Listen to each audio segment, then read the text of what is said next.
Hello दोस्तों, hope आप सब अच्छे होंगे। आपकी तैयारी अच्छी चली होगी। मैं हूं शंकी भारद्वाज और फिर से आपकी एक न्यू इन्फॉर्मेटिव वीडियो के अंदर आपका स्वागत करता हूं।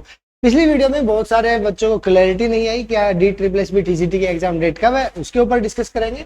बट उससे पहले डिस्कस करेंगे पेपर वन के लिए, क्योंकि ये एक बहुत पेपर टू की तो मैं तैयारी करा ही रहा हूँ टीजीटी मैथ्स के लिए, पीजीटी मैथ्स के लिए। बट अगर पेपर वन की आपको परफेक्शन ये चाहिए कि 100 में से 80 नंबर चाहिए, तो आपको क्या करना है उसकी जिम्मेवारी भी हमारे कंधों पर करना आपको है। गाइडेंस हम दे सकते हैं, ठीक है। तो क्योंकि ये मेरी भी जिम्मेवारी है, आपका दोस्त होने के नाते, भाई होने के नाते, टीचर होने के नाते मेरी जिम्मेवारी बनती है आपको टाइम टाइम पर गाइड करता रहो। तो बात करें अगर पेपर वन की, तो देखिए जैसा कि मैंने आपको हमेशा बताया था, एसएससी के एग्जाम टीसीएस लेता ही है और अभी आगे भी लेगा, ठीक है।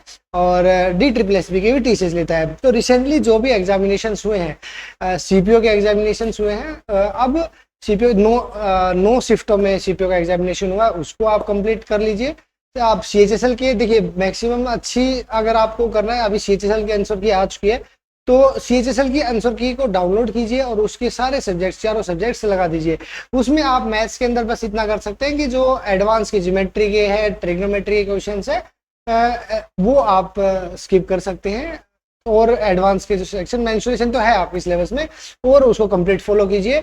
आपको एक एनालिसिस करना है कि आपका जो जीएस है वो कहाँ से आ रही है, करंट अफेयर कहाँ से आ रही है, और सारी चीजें जो मैं मंथली आपके पास एनालिसिस लेके आता हूँ, मैं ऐसे ही लेके आता हूँ कि जितने भी पेपर होते हैं टीसीएस के, वो सारी चीजें आपको पता चलती हैं। तो मैं चाहता हूँ अब की बार अपने खुद एनालिसिस कीजिए और एक फाइनल, क्योंकि जब आप खुद देखोगे ना कि हाँ इस टाइप से क्वेश्चन आ रहे हैं, घराना से जीके में क्वेश्चन आ रहा है, पॉलिटिक्स या आर्टिकल से क्वेश्चन आ रहा है, ठीक है।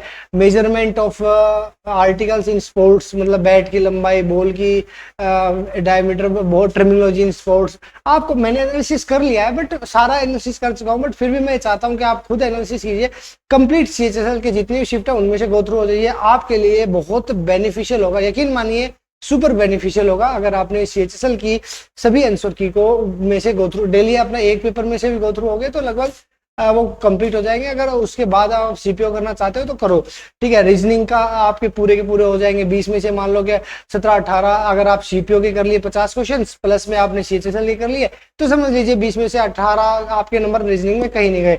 इंग्लिश में भी ऐसे मॉक टेस्ट की तरह है कि भाई आजकल किस टाइप के क्वेश्चन वो आपसे पूछ रहा है, ठीक है। 25 की जगह 20 आएंगे, बट आपको काफी फेयर एक आइडिया हो जाएगा कि हाँ किस तरह से आपके एग्जाम में अगर न्यू वोकैब आ रही है नहीं आ रही है, पिनेकल से काम चल जाएगा या एसपी बख्शी या नीतू सिंह, उनसे आपको खुद एनालिसिस होगा कि कहाँ से हमें करनी है। वो चीजें तैयारी करोगे तो आपकी एक परफेक्ट तैयारी होगी। तो ये एक पेपर वन की तैयारी के लिए आपके लिए जो मैं चाहता था आप करो, गाइड यही चाहता था मैं कि आप उसको कीजिए। तो फॉलो कीजिए, अगर आपको लगता है वो यूजफुल होगा तो जरूर फॉलो कीजिएगा। और यकीन मानिए बेस्ट गाइडेंस देता हूँ कभी भी, इतना तो एक्सपीरियंस है जितने एग्जाम्स क्लियर किए हैं उसी के अकॉर्डिंग मैं आपको बताता हूँ।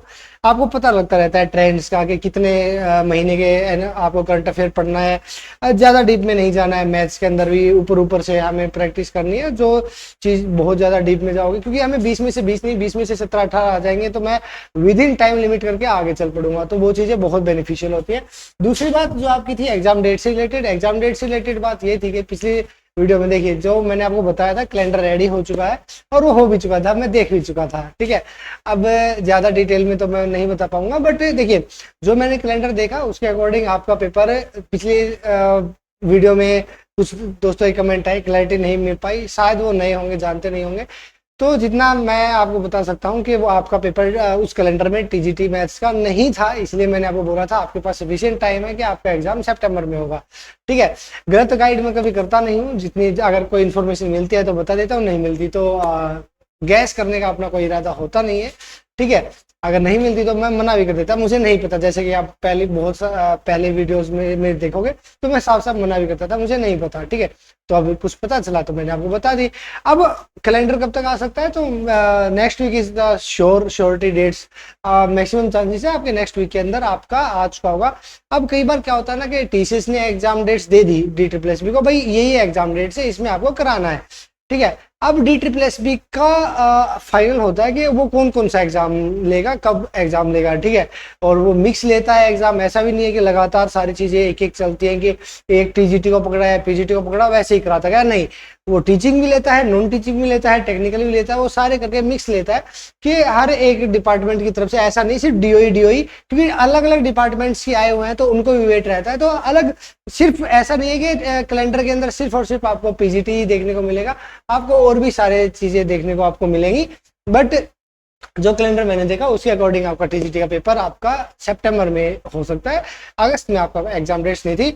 बाय लक 0.1% अगर ऐसा हुआ कि भाई मेरी बात भाई किसी ने DSSS ऑफिशियल ने देख लिया, सुन ली, और देखो मैं डायरेक्टर तो हूँ नहीं, बट फिर भी जितना मैंने आपको बताया वो सच है, और उसी के अकॉर्डिंग हाँ बाय द एट एंड, क्योंकि वो आ जाना चाहिए था, पिछले हफ्ते आ चुका होना चाहिए था कैलेंडर, अब की बार नहीं आया है। तो अगर कोई बाय मिस्टेक मतलब बाय लक अनफॉर्चुनेटली अगर कुछ लास्ट मोमेंट पे चेंज हो जाए उस कैलेंडर में, तो मैं एग्जैक्टली कह नहीं सकता, बट ट्रूथ इज दिस जो मैंने आपको बताई है उसी के अकॉर्डिंग चीजें होने की प्रोबेबिलिटी ज्यादा है। वो 0.1% है कि लास्ट मोमेंट पे कोई डेट को चेंज कर दे DSSS भी, उसके हाथ में पावर है, ठीक है। तो जितना मुझे पता लगा वो यही इन्फॉर्मेशन थी।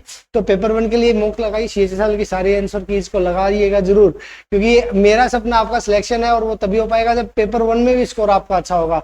लवी सर को आप फॉलो कर रहे हैं, वो प्रैक्टिस सेट करवा रहे हैं आपके मैथ्स के, उस सीरीज को जरूर ज्वाइन कीजिएगा, क्योंकि वो आपका एक क्विक रिविजन थ्रू होगा, कंप्लीटली मैथ्स का रिविजन हो जाएगा उस वीडियो के अंदर, ठीक है।